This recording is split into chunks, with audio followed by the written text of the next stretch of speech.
أعوذ بالله من الشيطان الرجيم. بسم الله الرحمن الرحيم. يا أيها الذين آمنوا استعينوا بالصبر والصلاة إن الله مع الصابرين.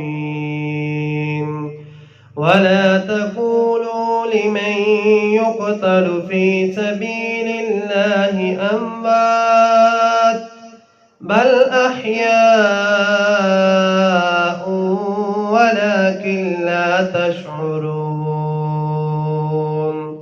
ولنبلونكم بشيء من الخوف والجوع ونقص من الأموال والأنفس والثمرات وبشر الصابرين.